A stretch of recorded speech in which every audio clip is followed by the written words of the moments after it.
E em estúdio para analisar os temas do dia está, como sempre, Salvador Nobre da Veiga, analista da XTB. Salvador, muito bom dia. Começando por este encontro do G20, novo encontro, e eu diria, e é a questão que te coloco, novas incertezas em relação ao futuro do euro.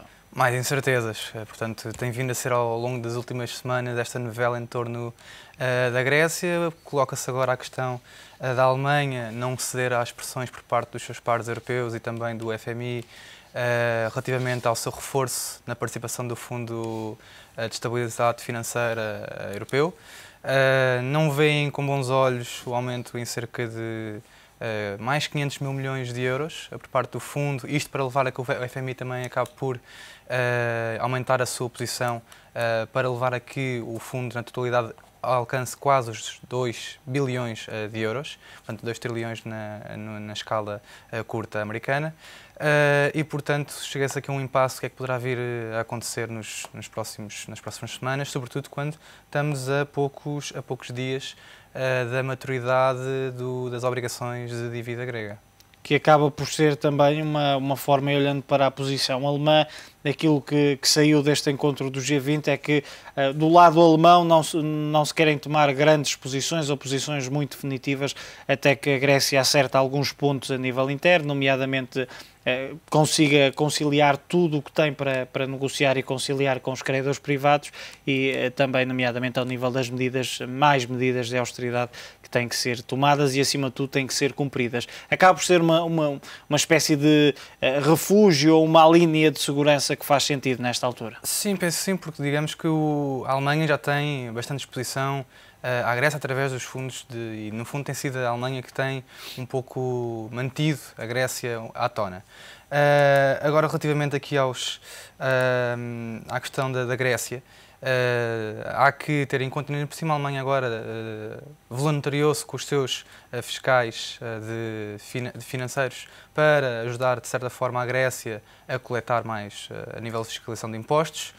No fundo, isso agora coloca-se a questão de qual é que é a soberania dentro da União Europeia para um país como a Grécia, por exemplo. Está aqui a perder um pouco de soberania, talvez, e isso acaba por criar alguns precedentes para o futuro, talvez um pouco perigoso naquilo, mas que talvez seja necessário para o futuro, uma vez que é necessária uma consolidação fiscal para que a União Europeia venha a funcionar no futuro. Caso contrário, estaremos sempre neste cerne da questão das obrigações e também da dívida. Não pode funcionar a Europa sem que haja uma consolidação orçamental e fiscal de todos os países. A saída de Paul Thomson de Lisboa diretamente para Atenas pode ser um bom presságio para Portugal? Quer dizer que a situação em Portugal é bastante menos grave do que em Atenas? Que justifica uma deslocalização? Talvez possamos ver isto de outra ótica. Talvez podemos afirmar que ele é bastante necessário na Grécia, uma vez que a problemática e a gravidade da situação grega é bastante elevada e daí ele ser mais necessário neste momento na Grécia, uma vez que o problema está agora ao virar praticamente a semanas de haver aqui um volte-face em toda esta situação. Portanto, podemos também ver essa perspectiva.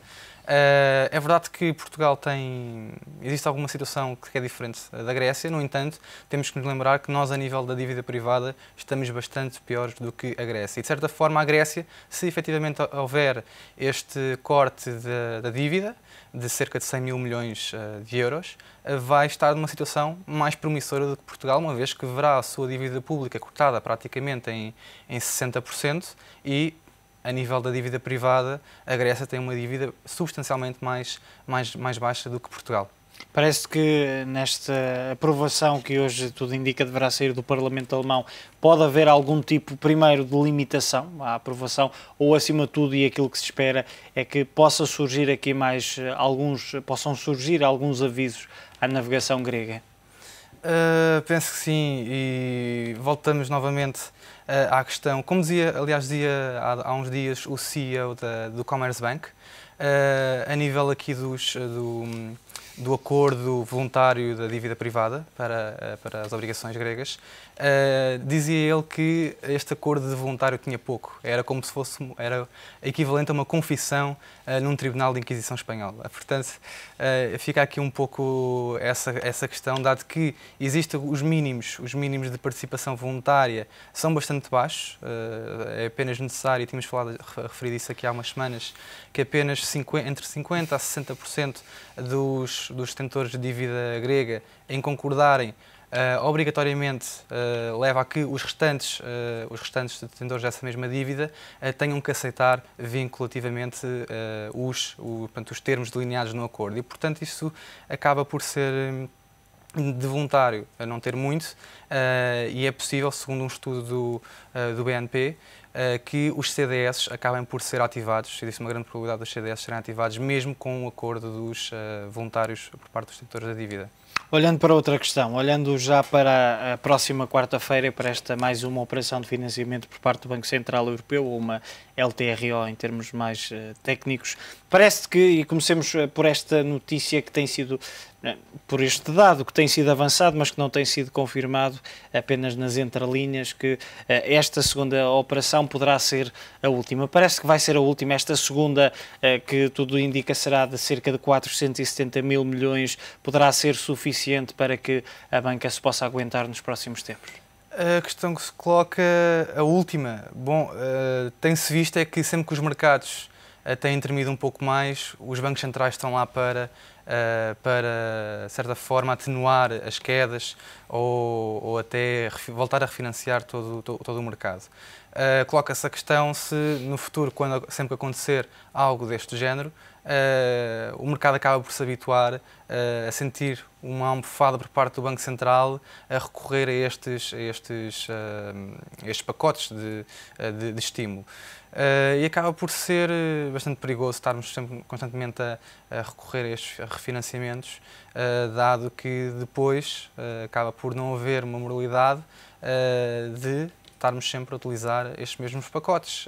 Se será a última vez que será necessário, é difícil saber aqui no futuro. Existem muitos problemas no que toca à Banca Europeia e, sobretudo, dos vários países a nível das suas dívidas, e, sobretudo, coloca-se quando essa crise da dívida soberana se alastrar a Espanha e também a Itália, sobretudo também com Portugal, que irá com certeza haver problemas primeiro que esses dois países. Parece que os montantes procurados pelas instituições financeiras europeias vão andar aqui na casa dos 500 mil milhões. Sim, ou ligeiramente acima. Portanto, desta vez não existe um limite a esse refinanciamento. No fundo, acaba por ser sem risco, uma aplicação sem risco, pelo menos nas maturidades até 3 anos, e todos os bancos que consigam alocar esse capital em obrigações com um spread de 2, mesmo com 2 ou 2,5%, não terão a necessidade de possivelmente colocar em obrigações de maior prazo ou até de países maior em risco, como os periféricos, Portugal e Grécia, mas de qualquer das formas, basta pensar que 2,5% ou 3% de spread são muitos lucros que acabará por ser providenciado à Banca Europeia.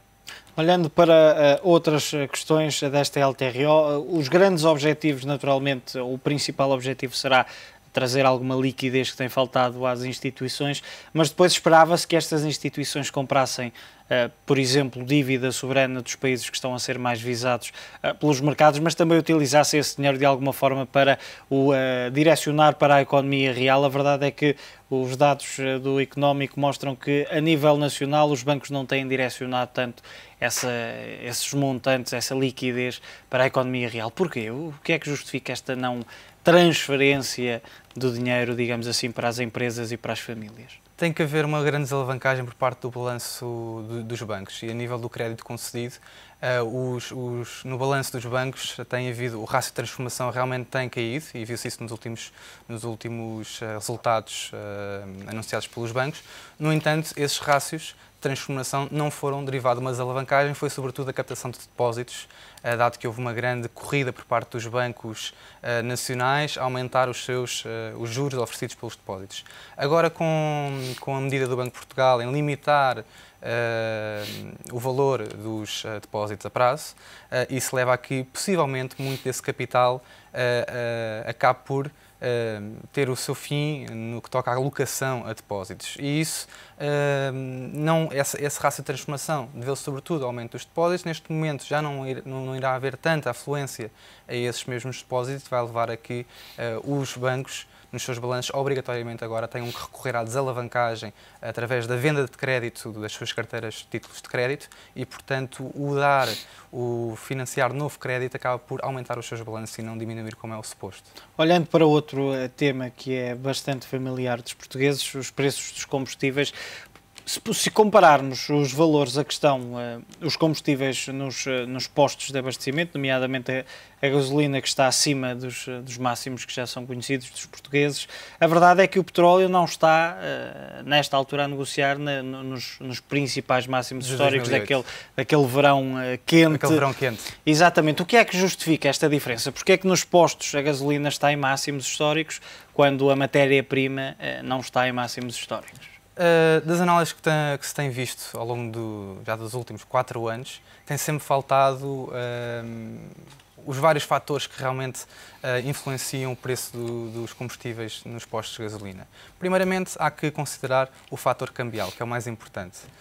Depois temos o fator impostos, temos também o fator temporal, uma vez que o preço do petróleo hoje não é efetivamente a gasolina do dia de amanhã. Existe sensivelmente um lag temporal de cerca de 1 a 2 semanas, mas sobretudo o que tem maior peso no preço dos combustíveis acaba por ser o fator cambial. No ano 2008, no tal verão quente, o petróleo atingiu um máximo de $140, 145, mas na altura o euro estava a 1,58, 1,59. Portanto, isto em euros resultava no preço por barril de cerca de 90 euros. Neste momento, o petróleo está mais baixo, mais reduzido, está a $125, o Brent, sensivelmente. No entanto, o euro está mais baixo a 1,34 e esteve inclusivamente há cerca de 4 semanas a 1,26. Portanto, isto em euros traduz-se a um preço mais elevado do que aquele que em 2008. Estamos num preço, portanto, mais elevado e, sobretudo, no último ano, acaba por ser ainda mais prejudicial, dado que em 2008 os preços do barril manteve-se nos 90 euros, sensivelmente, por uma questão de 2 semanas e depois praticamente colapsou. Enquanto nós estamos já há cerca de 1 ano e 2 meses a preço a rondar os 90 euros por barril e os 93. E depois também nas variações do petróleo não se refletem exatamente a nível percentual no preço da gasolina, dado que existem questões fixas como impostos, a margem da própria petrolífera, que acaba por as variações não serem iguais. Portanto, uma variação de 5% no preço do petróleo não se efetiva numa variação de 5% no preço da gasolina, dado que existe um fator fixo bastante elevado. Neste caso, o ISP, que é o Imposto sobre Produtos Petrolíferos, é de 58,3 cêntimos no caso da gasolina. A isso acresce então o preço efetivamente da matéria-prima, que é bastante reduzido. O preço da matéria-prima, a gasolina em si, anda à volta dos 80 cêntimos. Ou seja, dos 1,65, 1,70 que os portugueses pagam nos postos de gasolina, cerca de 90 cêntimos é apenas impostos. Tudo o resto. Portanto, aqui o grande problema é a fiscalidade que existe nos produtos petrolíferos.